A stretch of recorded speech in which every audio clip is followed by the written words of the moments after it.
उमेश यादव जी, इस स्थिति में समझ नहीं पा रहा, मतलब किस ढंग का पागलपन है कि एक जगह लपट थमी नहीं और सीतापुर में बुलडोजर चला दिया। सरकार कह रही है, राजनीतिक नेतृत्व जो होता है सरकार का, वो कह रहा है कि भाई दो चीजें एग्जेम्प्टेड होंगी, गरीब ने अगर झोपड़ी बना ली, मकान बना लिया, दुकान बना ली, इन पर बुलडोजर एप्लीकेबल नहीं होगा, और इनको अगर विस्थापित भी किया जाएगा तो इनको फिर मकान देंगे, दुकान देगा शासन, फिर इनको वहां से हटाएगा जहां से हटाना है। ठीक, इसके बावजूद क्या ठेलम ठेल मची हुई है? फ्री फॉर ऑल हो गया है क्या? देखिए, या चौराहे पर बुलडोजर खड़ा कर दिया है, भैया जिसको मन हो सो ले जाए, तेल डलाए और चाहे जहां ठोक दे, ऐसा हो गया क्या दृश्य? देखिए, सबसे पहले अमिताभ जी, मैं हुतात्माओं के लिए सादर श्रद्धांजलि देना जी चाहूंगा। ठीक। और इसमें जो मुझे समझ में आ रहा है आदरणीय अमिताभ जी, वो ये समझ में आ रहा है कि बुलडोजर एक अच्छी भावना के साथ सरकार ने निकाला कि माफियाओं पे के अवैध कब्जे हटाए जाएंगे, उनके साथ जो पीड़ित हैं उनको न्याय मिलेगा। लेकिन मुझे लगता है कि अब बुलडोजर रास्ता भटक गया। बुलडोजर की जो रास्ता है, जो बुलडोजर के चालक हैं स्थानीय प्रशासन के रूप में, उन्होंने अपने निजी हित और अहित, देखिए हो क्या रहा है, मैं जनपद स्तरीय चीजों को देख रहा हूं। जैसे मैं जिस जनपद में रहता हूं, वहां मैंने देखा बहुत से ऐसे अवैध वो है जहां पर सेटिंग करके, आप बिल्कुल देसी भाषा में कहूंगा, जहां पे अधिकारियों ने अपना गिव एंड टेक करके उसको बचा दिया। और जो सड़क के किनारे वास्तव में, देखिए, जिनको वास्तव में जरूरत है, सरकार की रिस्पॉन्सिबिलिटी, अभी आपने कहा कि हम लोग टैक्स पे ही है, हमारे पैसे से इंदिरा आवास, लोहिया आवास और तरह तरह के आवास बनाए जाते हैं। तो मुझे ऐसा लगता है कि ये जो बुलडोजर है, ये गरीबों के लिए नहीं होना चाहिए अमिताभ जी। ये पहले इसमें ऐसा होना चाहिए कि ठीक से समीक्षा हो, जो सड़क के किनारे जिनको वास्तव में आवश्यकता है उनको पुनर्स्थापित किया जाए, कहीं पे व्यवस्थित तरीके से उनको आवास और उनको नोटिस दिया जाए, फिर उनसे उनकी समस्या ठीक। पूछ के जी उनको कहीं पे स्थापित करके फिर जी। उस अवैध को हटा जाना चाहिए। लेकिन ये जो सीतापुर और कानपुर देहात के रूरा थाने के अंतर्गत जो घटनाएं हुई है, ये वास्तव में सरकार का बुलडोजर बेकाबू हुआ है। इस पे वास्तव में नियंत्रण की आवश्यकता है, वरना समाज गलत दिशा में जा रहा है। जी गलत तरीके से बुलडोजर का जी। प्रयोग किया जा रहा है। शरद त्रिवेदी जी, क्या बुलडोजर रास्ता भटक गया? अमिताभ जी देखिए, आप मुझे 2 मिनट का जी बिल्कुल, 2.5 मिनट जी। देखिए, जिस नीतियों को लेके भारतीय जनता पार्टी आई थी, हम लोगों ने कहा था कि हम उत्तर प्रदेश को अपराध, जो संगठित अपराध खत्म करेंगे, अन्य अपराध को पे नियंत्रण करेंगे और आतंकवाद खत्म करेंगे। आतंक की एक भी घटना पिछले 6 साल में नहीं घटी है उत्तर त्रिवेदी जी, प्रदेश। जो अच्छा हुआ उसके लिए धन्यवाद। वोट आपको दिया ना, आप सरकार में हमारे वोट से हो ना महाराज। मैं मुद्दे पे आ रहा हूं कि हम लोगों ने जिस तरह का काम किया, उस पे हम लोग को उत्तर प्रदेश में 4 बार केंद्र में, 2 बार केंद्र में और 2 बार राज्य में सरकार बनी है। लेकिन ये स्थानीय स्तर पे किन अफसरों ने किस वजह से ये कार्रवाई करी है, किस वजह से ये, क्योंकि आरोप ये लग रहा है कि साहब ये जमीन सरकारी नहीं थी, हम कह, जो सरकार कह रही है सरकारी जमीन थी, ये लोग कह रहे हैं कि ये 125 साल से उस पर काबिज थे। तो क्या साक्ष्य हैं, क्यों ऐसी घटना घटी इस तरह की, जहां 3000 करोड़ की जमीन जो है सरकार ने अपने कब्जे में लिए, 1 या 2 अप्रिय इस तरह की घटनाएं हुई हैं, वो भी नहीं होनी चाहिए। मैं इसको पूरी तरह मानता हूं और बहुत ही निंदनीय है। और जैसे अभी कहा कि ये जो हमारे नेता वहां जाना चाहते हैं, उनको जाने से इसलिए रोका जा रहा है क्योंकि वो संवेदनशील जगह है वहां पे, क्योंकि ये सारे नेता जो हैं वो या तो Z+ कवर सिक्योरिटी है या उनको अन्य सिक्योरिटी दी गई है। कोई अप्रिय घटना, वहां उत्तेजित जनता है, मामला संगीन है, तो अगर कोई इस तरह की घटना घटे तो मामला और बिगड़ सकता है। इसकी पूरी इंक्वायरी करी जाएगी, किसी भी एक व्यक्ति को बख्शा नहीं जाएगा। ये हमारी सरकार में एक तरफा रास्ता है जेल का। अब प्रोसिक्यूशन भी हो रहा है, ये नहीं कि आदमी जेल जाता हो बाहर आ जाता है, अगर गया तो फिर उसका पूरा इलाज हो जाए। ठीक है त्रिवेदी जी। त्रिवेदी जी ने कहा कि कौन अधिकारी हैं पता कर रहे हैं। हमको और हमारे जैसे लाखों लोगों को 3 मिनट में पता लग जाता कौन अधिकारी है, किसने फाइल दस्तखत किए, उसकी फोटोकॉपी आ जाती है, आर्डर की, अधिकारी का नाम पता सब उसमें होता है। ठीक, सरकार करिए, अभी देखेंगे, ढूंढ रहे हैं। क्यों? क्योंकि एसडीएम का नाम, बाप का नाम अज्ञात, पता अज्ञात, हमको ज्ञात है लेकिन थाने को अज्ञात है। बताइए, एसडीएम अज्ञात है, अब फिर कहा जाता है इस बात को मान लो। अग्निहोत्री, बहस न करो, कैसे मान लो? एसडीएम अज्ञात होता है। अजब गजब बात है भाई। एके मिश्रा जी, जीवित मछली ने जीवित बकरी खिलाने की कोशिश होगी क्या कि लील जाओ पानी पी लो? एसडीएम अज्ञात होता है। और मैं मान लूं, कल मैंने कहा था मिश्रा जी, पूरे 74-75 में इमरजेंसी जब लगी, पूरे देश में तो गोली चली नहीं सबके ऊपर, न सबकी नसबंदी हो गई देश में। हो गई होती तो आज इतनी जनसंख्या नहीं होती। मिश्रा जी समझ रहे ना? कुछ केस हुए, कांग्रेस की लुटिया डूब गई। इंदिरा गांधी ने तो की नहीं थी आके, या कहीं आपने पैसा देखा था कि इंदिरा गांधी आई स्टेशन पे किसी भिखारी को पकड़ के ले गई? नहीं ना। लेकिन सजा किसको मिली थी मिश्रा जी? पूरी सरकार को ही मिली। तो ये बात समझ नहीं आ रही। मसला सीतापुर का हो, कानपुर देहात का हो, कहीं का हो। नहीं अमिताभ जी, देखिए, न्याय व्यवस्था जो भी हो, चाहे वो बुलडोजर के फॉर्म में हो, चाहे जो भी, ये सरकार ने भी बोला है कि जो है ये हमेशा दुष्टों के खिलाफ है, माफियाओं के खिलाफ है।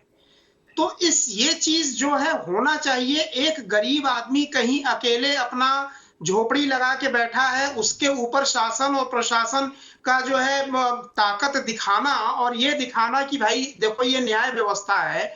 मुझे लगता है या तो ऊपर से जो मंशा रही है, जिस इरादे से ऊपर वालों ने, बड़े नेताओं ने या सरकार ने ये सारी चीजें डिजाइन की, नीचे वालों ने गड़बड़ी की समझ पा रहे हैं कि नहीं पा रहे हैं। बात आपकी सही है, गड़बड़ी नीचे वाला करे, जेसीबी ड्राइवर करे, कोई भी करे, एसडीएम करे, नीचे तबके के, लेकिन परसेप्शन तो वो सरकार के खिलाफ ही जाएगा या सरकार के फेवर में जाएगा। अच्छा हुआ तो भी सरकार के फेवर में जाएगा। सरकारों को लोकतंत्र में इस चीज के लिए बड़ा सेंसिटिव रहना चाहिए। और भारतीय संस्कृति में और अपने संविधान में भी लिखा है कि 100 अपराधी छूट जाए लेकिन एक निरपराध को बिल्कुल भी सजा नहीं होनी चाहिए। ठीक बात, मूल भावना है संविधान की। जी ठीक बात है। मैं कपीश जी के पास आऊंगा एक बात कह के। अगर मुख्तार की से जुड़ी संपत्तियों पर बुलडोजर और अतीक से जुड़ी संपत्तियों पर बुलडोजर का श्रेय सरकार को जाता है, तो इस गरीब दीक्षित के घर में जो हत्याकांड और अग्निकांड हुआ है उसका आपेश किसके सिर जाएगा? आम को आम और इमली को इमली कहना होता है। कपिल श्रीवास्तव, एक बड़ी समस्या रही, हम लोग तो 3 दशक से देख ही रहे, 3.5 दशक से, सचिवालय में कैसे भी अधिकारी खप सकते हैं, ठीक, वो एक बंद मामला है।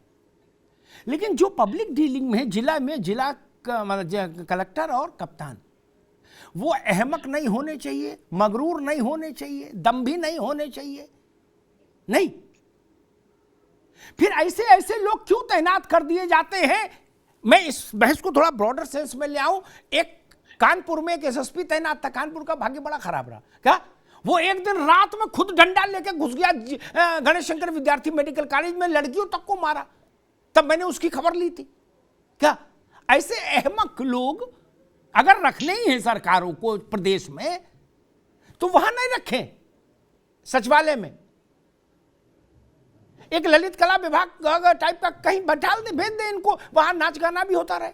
नहीं, अमिताभ जी, चूंकि मैं पेशे से एक अधिवक्ता हूं जी, और इस तरह की वारदातों से, तमाम तरह के अन्य वारदातों से रूबरू भी होता हूं। बिल्कुल। और हमारे शरद भाई भी होते जी। किसी जिले में एक एसडीएम नहीं होता है, कई एसडीएम होते हैं। लेकिन जो जिस हल्के का एसडीएम भेजा जाता है उसका तो डीएम को ज्ञात है ना, पुलिस भी तो साथ गई हुई है, वो अज्ञात कैसे हो सकता है? और जो वहां की लोकल एविडेंसेस आई हैं, जो उनके घर वालों ने कहा, उनका यह कहना था कि एसडीएम साहब ने ही आग लगवाई। तो वो तो सीधे सीधे जो है किसी अपराध की ओर आरोपित किए जा रहे हैं, तो उनका नेम्ड होना चाहिए था। क्योंकि जब कोई बेल की बहस होती है तो उसमें नेम्ड और अनेम्ड कर देने पे बहुत अंतर हो जाता है। और मैं दूसरी चीज आपको कह दूं कि ये एसडीएम साहब या प्रशासन की ऐसी जरूरत हो क्यों रही है। प्रश्न इस चीज का है जी कि कोई एसडीएम अगर हुआ है जिसने प्रोविंशियल गवर्नमेंट सर्विसेज के लिए क्वालिफाई किया होगा, पीसीएस के लिए, उसका व्यक्तित्व परीक्षण से लेकर के उसने परीक्षा पास की होगी, तब वो एसडीएम बना है। लेकिन नौकरी कर जी बात इस चीज की अविनाश जी, अमिताभ जी, सबसे पहले ये सोचनी चाहिए कि जब हमारे माननीय मुख्यमंत्री सत्ता के नशे में चूर होकर के संविधान विरोधी बातें कहेंगे, कानून को हाथ में लेने के लिए उकसाएंगे, ठोक देने की बात कहेंगे, अगले चौराहे पे देख लेने की बात कहेंगे, ढेर कर देने की बात कहेंगे, ये बताइए ना कि मुख्यमंत्री को ये पावर है क्या कि किसी को ठोकवा देंगे, किसी को वो कर देंगे। तो इससे प्रशासन का मन बढ़ता है, और प्रशासन का जब मन बढ़ता है तो फिर प्रशासन के ऊपर जब योगी जी की मंशा अभिव्यक्ति होती है या किसी मंत्री की, तो उसकी मजबूरी होती है कि नहीं, आज तो कब्जा खालिए कराना है, गुड वर्किंग दिखानी है, हमको प्रमोशन लेना है। तो वो गरीब हो या फिर कोई अपराधी, सब बराबर, क्योंकि पुलिस का अपराधीकरण करने का काम योगी सरकार ने कहा। ये मैं खुद के कह रहा हूं। समाजवादी पार्टी करिए अधिकारी मनबड़ हो गए, इसलिए अब बेलगाम हो रही चीजें। शरद जी अमिताभ जी देखिए, मैं व्यक्तिगत रूप से और पार्टी के रूप से भी मैं जातिवाद का सख्त खिलाफत करता हूं।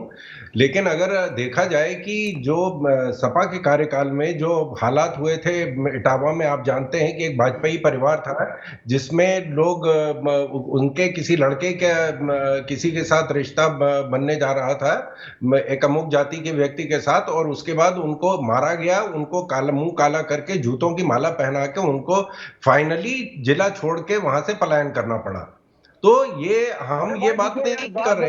एक व्यक्ति संवैधानिक पद पर बैठा हुआ है, उठा रहा है, सरकार जैसी हो जाती है, एक व्यक्ति संवैधानिक पद पर सर्वोच्च पद पर बैठा हुए हैं प्रदेश के, और कह रहे हैं कि अगले तो ये अपराध करने चाहिए। तो ये मुझे शरद जी बताइए ना कि ये कौन सी संवैधानिक दायरे की आप बात कर रहे हैं। और चोरियां करी, बड़ी हमारे पुत्र जो है वो 4 में किसानों की जाके हत्या कर दे रहे हैं, मंत्री जी के उकसाने से कर रहे हैं, मंत्री जी को बनाया नहीं जा रहा है। छोटे आप बलात्कार घटनाएं बात ये है कि अगर इस तरह की कोई अतिशयोक्ति में कोई नेता जब पब्लिक मीटिंग में इतनी अतिशयोक्ति में बात करता है, तो इसका मतलब ये नहीं कि हर चौराहे पे हम मार देंगे किसी को।